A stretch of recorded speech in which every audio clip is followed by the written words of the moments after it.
Hey friend, how's it going? My name's Lucas.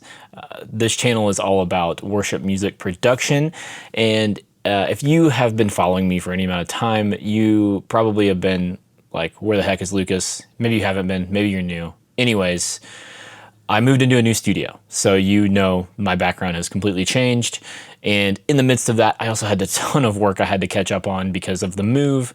I wasn't able to get all the work done, wasn't able to continue and everything, so I needed to get stuff done.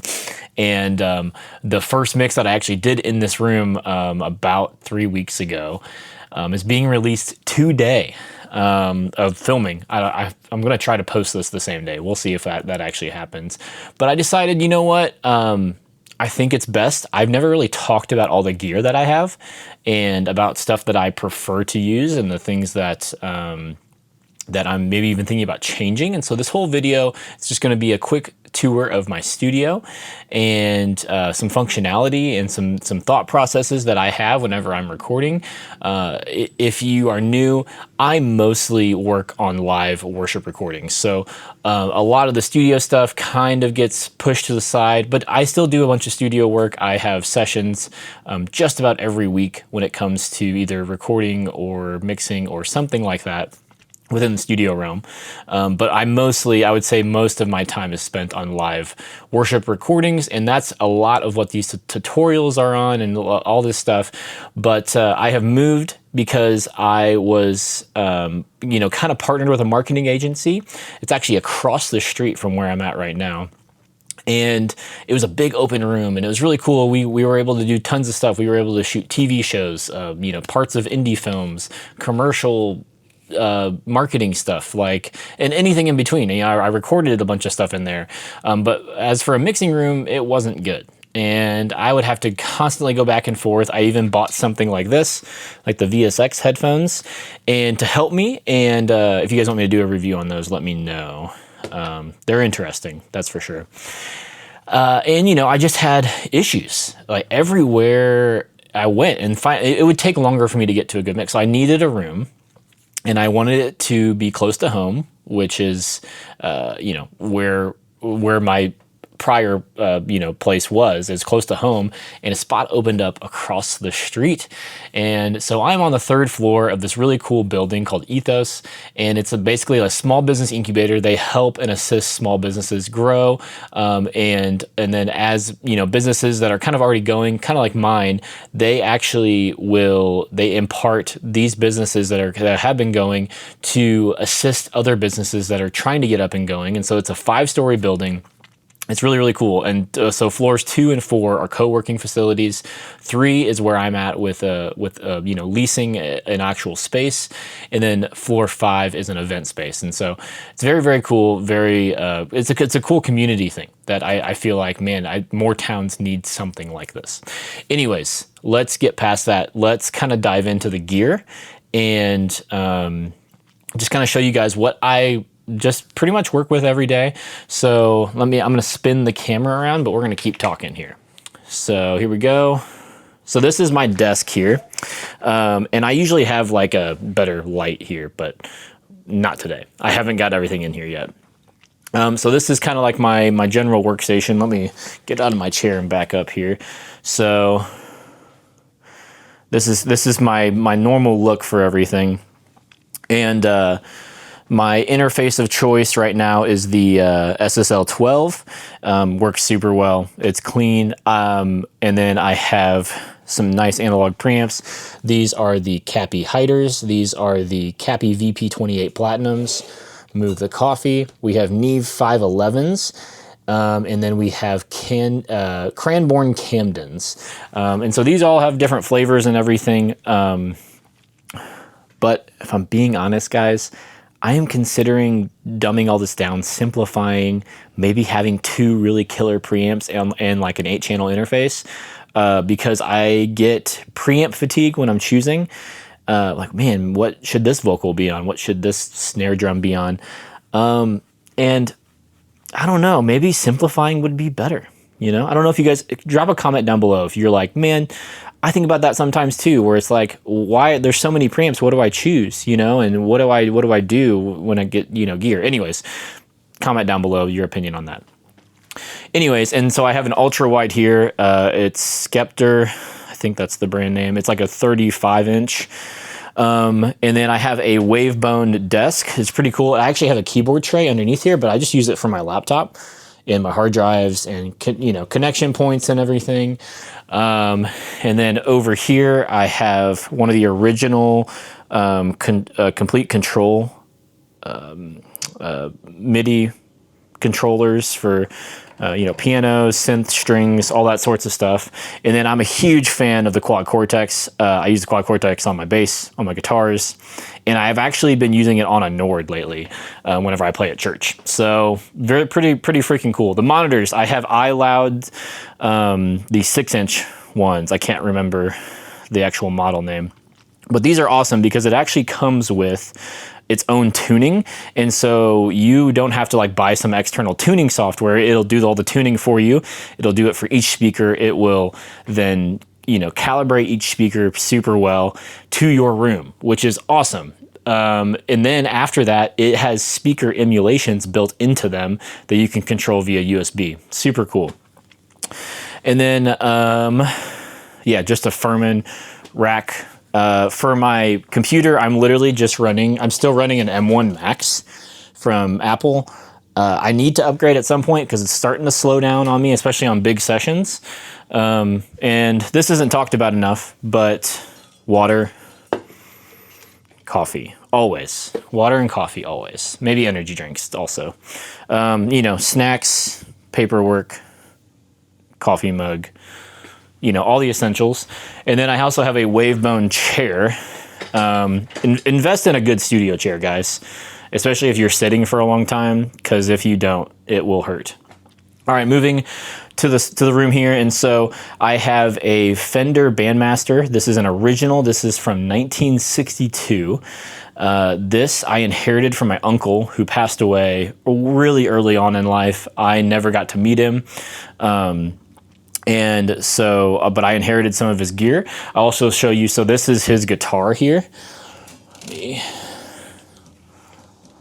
do this.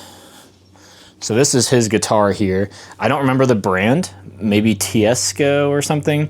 Anyways, I had a guy who works on guitars actually fix it up, get it working and everything. It's really cool, does not sound good, but it's just cool to have. And to just know that like it's in the family still, you know, it's kind of nostalgic, kind of sentimental, right? But it has this really cool green burst in there, and then it has these individual plug-in switches to turn the plugins on, or sorry, the pickups to turn each individual pickup on, which is really cool. And then it's got the 4-in-2 tuner on the head, so. Very interesting. This does not get used. It's kind of fun. I might frame it or something at some point. And then moving on to more guitars. So this is a Larrivee, I think it's an OM3. Yep, Larrivee OM3. This is an original Canadian built before they moved stuff to the United States. Sounds really, really good. There are no electronics in it. My bass is a Marcus Miller P8, Sire P8. This thing is a beast. I feel like I can get whatever tone I want out of it, which was a big reason for buying it, because it has a passive and active mode to it. And so you can really, with the J bass and the P bass pickup, you can pretty much get just about any tone you want. These things sound incredible. And then I have this Fender Telecaster, thin line Telecaster. This is just a Mexican-made Telecaster, but me and my friend Ben, we put some Lambertone El Royas in it. So it sounds very beautiful and sounds great. And I lost the freaking switch part to it, and so I have to find one of those. Anyways, I will, if you guys want to check these out, maybe purchase them for yourself. I'll put some links down below where you guys can check those out. And then over here, I have this bookshelf. Hopefully it brightens up on the camera. But I'm a huge reader. I don't know if you guys know this about me, but I read like 30 to 50 books a year, somewhere in there. And so I always have books. There's tons of books at my house. yeah, just love reading. And I, you know, whether it's about audio or whether it's about business or just anything creative, I am pretty much always reading. And then for anybody, for the camera junkies, for the camera people, I don't know if should I call you junkies? That doesn't sound right. Anyways, I have, this is a Sony ZV-E1 with a Sigma 14 to 24 wide lens on it.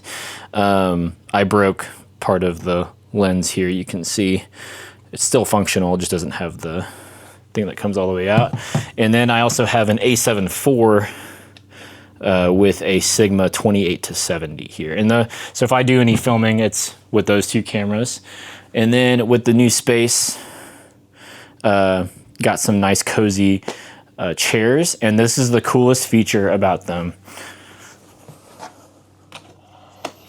They come with little tables. Okay, I was probably too excited about that. Anyways, and then I decided to go with white for all my panels here. So you can see all the panels are white. I've always wanted to have a brighter studio, you know, I always wanted it to be nice and bright in here and majestic. And yeah, and so I decided to do these panels on some legs in here because I didn't want to, well, they weren't going to let me drill into the brick, which is fine. But I need to find a better solution for that. I may hang them from the ceiling up here and like just drop them down. I don't know. We'll see. We'll see what I decide to do. And then I have a pretty killer view here. Let me get this set up here.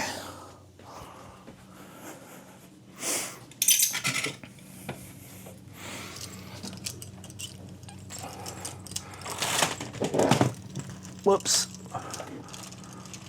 Just knocked over my plant.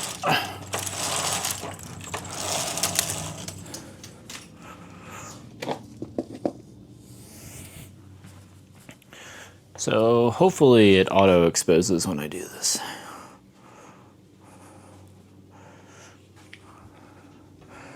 So yeah, killer view of downtown where I live, and they're power washing the square right now, but pretty cool. There, right here is the Civic Center right here, and so I've been running and doing gigs there several times, and then whenever I do want like a lot of natural light, just open up the window and it just kind of brightens up the entire studio and everything. But if I want it to be a vibe, I just, you know, pull the shades down and then we're good to go.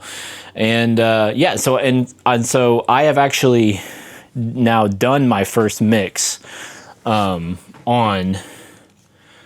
the new, within the new space, and I'm so excited because I was having trouble with it, and so I sent it to a mentor of mine, and he said, "Dude, your monitoring's messed." Like, he knew immediately because he knows I'm a pretty good mixer, and when I sent it to him, he was like, "Well, this is weird." My monitoring was jacked up. It didn't tune correctly because I had the positioning slightly off, and so we redid that, and so huge win. And so that mix comes out today. And if you guys want to check it out, go to my Instagram. I'll be posting about it. And yeah, super stoked. So I'm doing the whole album for them. His name's Mario Malik. Anyways, yeah, and so some closing thoughts on all of this was, it's a lot to move. So if you're gonna move your studio or move whatever, it's so much more than you ever expect. But in my opinion, it's definitely been worth it because having a controlled room, and really the only noise that comes through that window is like motorcycles or big trucks, which is probably going to come through almost anywhere you go unless you're in some secluded area where it's quiet all the time.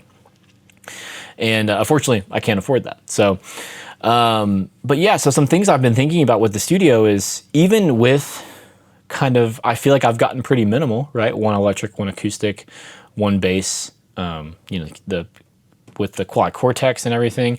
I'm even thinking about making things even simpler, which I was kind of mentioning earlier, was I just want to not have to have decision fatigue when I'm trying to be creative. I want to be able to be creative and just know that the preamp that I'm gonna pull is just gonna sound great. And so I want to hear you guys' opinions on this, because I think a lot of the time the marketing is really good for new audio gear. It's really good. And not that any of it's bad or that you shouldn't buy anything, but I mean, in the end, it's about making music, right? Like, it's about doing the thing and about having fun while you do the thing. And so, really considering like what gear brings me joy and brings me energy, and what gear brings me decision fatigue and stress, and getting rid of that and just nixing it, and buying the things that actually make things fun again. Because I don't ultimately think that like spending a bunch of money on gear is going to make the music better, right? It's going to maybe make the initial sound better, right? Which is great. And sometimes that takes stress away, 100%. Like, don't hesitate from buying expensive gear, but don't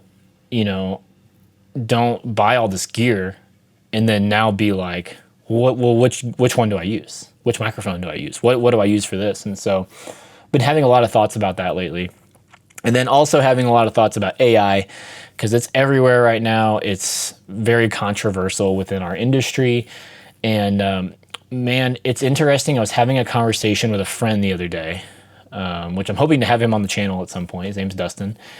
And we were talking about how we've noticed that over time, like since like when AI music kind of came out, like we were all like, oh, that's kind of cool. It's crazy how good it sounds, right? And now over time, if you listen to an AI song, not knowing that it's an AI song, you can hear it a lot more clearly that it is an AI song. It's like our ears, our bodies are adapting to what's real and what's fake.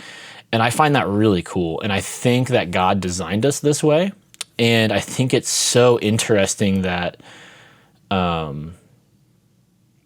that as time has gone on, we have like introspectively, which is probably the wrong word, someone correct me, but like internally you have grown to understand like that's not real. Like that was built by a computer. That wasn't done by a human. That was like led by the Spirit, right? And I think that's so cool. I don't know. I want to hear you guys' thoughts. I want to hear, have you guys been now hearing AI music, like without knowing that it's AI? Like it pops up on the radio or maybe you're just listening to Spotify or something. And you're like, wow, that's definitely AI. And then you look at it, you're like, oh yeah, it is AI. And then you listen to something else like Noah Khan or something, and you're like, that is clearly a human. That's clearly raw and real.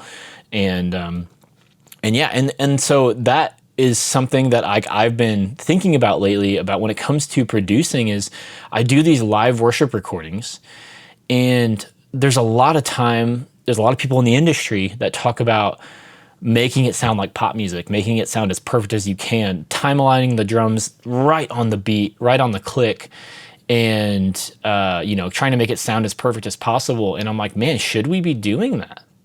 Or is there something so special about the real performance, especially like if you have solid musicians playing, like is there something so special about that performance that like, do we really need to edit it to the grid?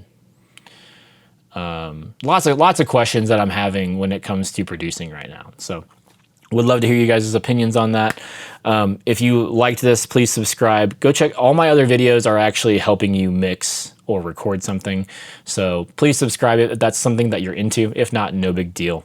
I was just happy to meet you. And yeah, I'll see you guys on the next video. I'm going to get back to posting regularly.